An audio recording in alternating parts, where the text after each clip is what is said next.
There is an herb sitting in your kitchen right now that doctors in ancient Persia prescribed for anxiety, and it works better than half the pills people take today. Most people brew it as tea and throw away the leftover leaves without knowing what they just wasted. Today I am revealing 12 forgotten herbs that quietly replaced prescriptions for centuries, and number 9 is one your grandmother probably grew in her garden and never told you why. If you did not know that a common kitchen herb was once a legitimate prescription substitute, subscribe because I uncover 3 more forgotten remedies like this every single week. Herb 1. Valerian root.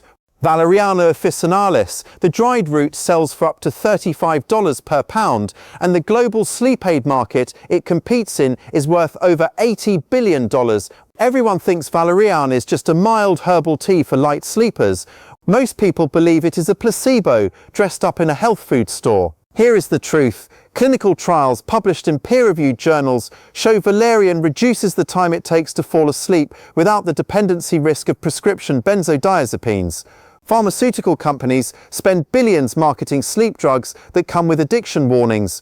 You can grow valerian in a small garden bed, harvest the roots in the second year, dry them and sell directly to herbalists, wellness brands, or online buyers who cannot get enough of domestic supply. And the next herb, it was the #1 painkiller in the world for 2,000 years before a lab got involved. Keep watching. Herb 2. White willow bark. A woman in Vermont started selling white willow bark tinctures from a half-acre property 3 years ago. Last year, she cleared over $28,000 in direct sales to naturopathic clinics alone. The herb is Salix alba, and the dried bark sells for up to $22 per pound. White willow bark contains salicin, the exact compound chemists synthesize to create aspirin. The difference is the natural form releases slowly, meaning longer-lasting relief with far less stomach irritation. Demand from herbal medicine practitioners and supplement formulators is growing steadily, yet almost no domestic growers are supplying it consistently. You do not need acreage. A row of willow trees along a fence line can produce harvestable bark within 3 years. And what comes next has been quietly prescribed by European doctors for decades, while American patients have never even heard of it. Herb 3. St. John's wort. Hypericum perforatum. Dried flowering tops sell for up to $18 per pound. But here is what makes this remarkable. In Germany, St. John's wort outsells Prozac, not historically. Right now, most people think of it as a fringe supplement on the bottom shelf. The reality is that multiple meta-analyses confirm its effectiveness for mild to moderate depression, and German physicians write more prescriptions for it than for synthetic antidepressants. The American supplement market for this herb alone exceeds $30 million annually. You can grow it as a perennial ground cover, harvest twice per season, and supply the dozens of tincture makers and tea blenders who are actively searching for reliable domestic growers. The next herb on this list was literally removed from American medicine in the 1930s, not because it stopped working, but because it could not be patented. Herb 4. Lobelia. Lobelia inflata, up to $40 per pound for the dried aerial parts, and the story behind why you have never heard of it is more interesting than the herb itself. Lobelia was listed in the United States Pharmacopoeia as a legitimate respiratory treatment for over 100 years. It was used for asthma, bronchitis, and to help smokers quit. Then pharmaceutical patents made natural remedies commercially inconvenient, and Lobelia quietly disappeared from mainstream medicine. Herbalists never stopped using it. Respiratory health supplement brands are rediscovering it fast. Domestic supply is almost non-existent, which means growers who establish reliable harvests now are walking into a market with almost zero competition. And the next herb, every culture on Earth independently discovered it for the same condition on every continent without ever talking to each other. Herb 5. Elderberry. Everyone thinks elderberry is just a trendy pandemic-era supplement that will fade out. Most people believe the hype already peaked. The data says something completely different. Sambucus nigra dried berries sell for up to $30 per pound, and since 2020 the market has not declined, it has compounded. Elderberry syrup, capsules and gummies are now a permanent fixture in household wellness routines across the country. The remarkable part is that every major ancient herbal tradition, European, African, Asian and indigenous American, independently identified elderberry as a key immune herb. That kind of convergence across unconnected civilizations is not coincidence. It is evidence. Supplement companies are scrambling for consistent domestic supply because imported quality varies wildly. A single mature elderberry hedge can produce 12 to 15 pounds of dried berries per season with almost zero inputs after establishment. And the next herb is one your body already knows. It just has not been reminded in a while. Herb sex, lemon verbena, Echinacea citrodora. Fresh bunches sell to upscale restaurants and specialty tea brands for up to $25 per pound dried. And the fragrance industry pays even more for high-quality distilled essential oil.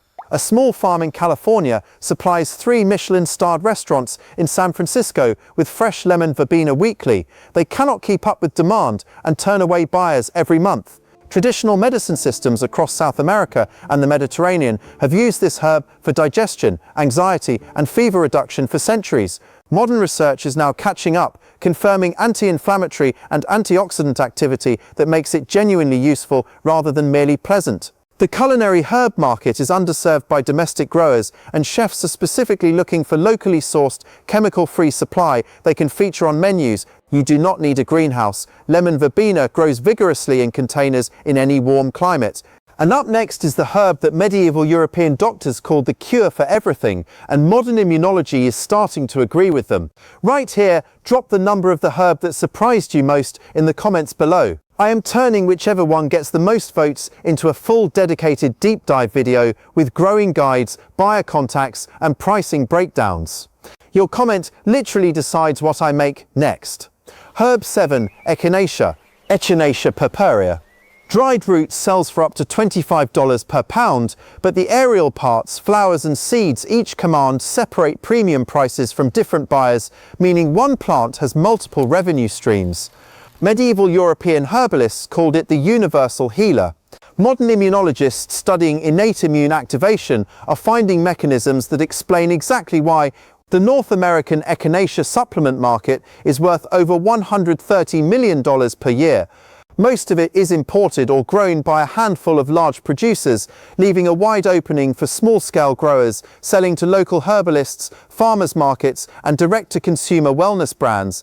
Echinacea is a perennial that establishes in its first year and produces harvestable material from year 2 onward, with almost no ongoing maintenance.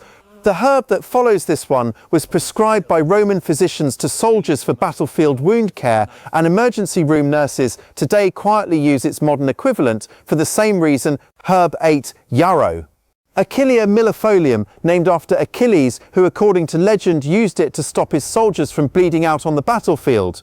Dried herb sells for up to $20 per pound, and demand from wound care herbalists, midwives and traditional medicine practitioners is consistent year-round. Most people pull it out of their lawn as a weed. The reality is that yarrow contains compounds with confirmed antimicrobial and hemostatic properties, meaning it genuinely slows bleeding and fights infection. It grows aggressively, requires zero inputs once established, can be harvested multiple times per season, and has a buyer market that includes herbal first aid kit manufacturers, wildcrafters, and apothecaries. The plant does not know it is being underestimated, and the next herb has a name so unremarkable that most people skip right past it, but it has been treating chronic pain quietly for longer than recorded history.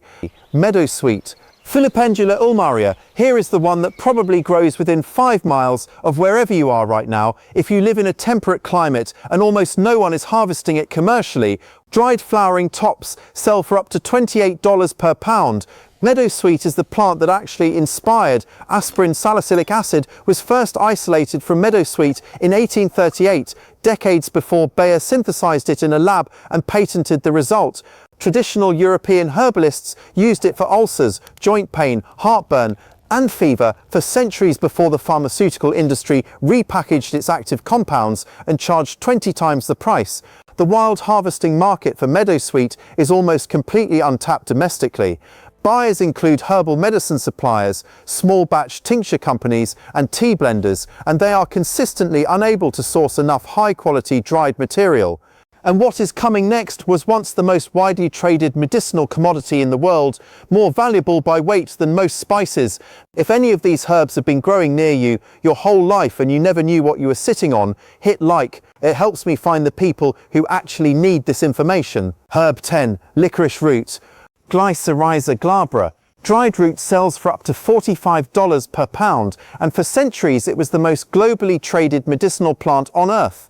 Egyptian pharaohs were buried with it, Chinese emperors stockpiled it, Roman legions carried it on campaigns. Most people today know it only as candy flavouring and have no idea they are looking at one of the most pharmacologically complex herbs ever studied. Modern research has confirmed anti-inflammatory, antiviral and adrenal supporting properties that make it genuinely valuable to supplement formulators, traditional Chinese medicine practitioners and gut health brands. Domestic cultivation is rare because most growers have never considered it, which means the import market dominates and buyers are actively looking for reliable American sources. Licorice takes 3 to 4 years to produce harvestable roots, but then yields for decades from a single planting. The next herb was prescribed by Hippocrates himself and has not lost a single confirmed use in 2,400 years. Herb 11. Oregano. Oregano vulgare. Not the dried flakes in your spice cabinet. High-grade medicinal oregano oil sells for up to $60 per pound of dried herb for oil extraction, and premium culinary grades fetch up to $30 per pound from specialty food buyers. Hippocrates used it for respiratory and digestive conditions around 400 BC. Modern research has confirmed broad-spectrum antimicrobial activity against bacteria, fungi and certain viruses, with carvacrol and thymol as the active compounds driving that efficacy. The market is split across 3 distinct buyers: culinary premium buyers, natural antimicrobial supplement companies, and essential oil producers, meaning you have 3 separate revenue channels from one crop. Mediterranean climate zones are ideal, but high-quality oregano can be produced under controlled conditions in most regions. And the final herb on this list today is one that has been sitting in plain sight in every health food store in the country, and almost no one is growing it domestically at scale. Herb 12. Skullcap. Scutellaria lateiflora. Dried aerial parts sell for up to $35 per pound, and this is perhaps the most glaring gap between demand and domestic supply of any herb on this entire list. Skullcap has been used by Native American healers for centuries for anxiety, nervous tension and sleep. Contemporary neuroscience research is now identifying the flavonoids responsible for its anxiolytic activity. The supplement industry's demand for Skullcap has grown significantly as consumers look for non-addictive alternatives to prescription anti-anxiety medications. The problem is that most commercial Skullcap is either adulterated with cheaper herbs or imported with inconsistent quality. Buyers from supplement manufacturers to clinical herbalists are actively seeking domestic, verified, high-quality supply and cannot find enough of it. Skullcap is a perennial that grows readily in partial shade, making it ideal for growing under established trees or in spaces most other crops cannot use. The 3 herbs that should stop you in your tracks from today's list are Valerian for its direct competition with billion-dollar sleep pharmaceuticals, Meadowsweet for being the forgotten source of aspirin, and Skullcap for its almost completely unsatisfied domestic demand. Here is the shift that changes everything. You do not need to compete with industrial agriculture. You do not need hundreds of acres or commodity pricing. Every single herb on this list serves a buyer who is not walking the aisles of a big box store. They are searching online for a reliable, clean, domestic source and paying premium prices to find one. That is your market. It is already there. It is already paying. Your one action step this week: pick one herb from this list, look up 3 domestic herbal supplement suppliers, and send them a cold email asking what they currently pay for dried supply and whether they would consider a local source. You will be surprised how fast they respond. Next week, I am going into something that most herb growers have never even considered, a category of herbs so underserved that the buyers have started coming directly to growers before they even plant. Stay tuned. We are building a community of people who find wealth where everyone else sees weeds. Hit subscribe and be part of that.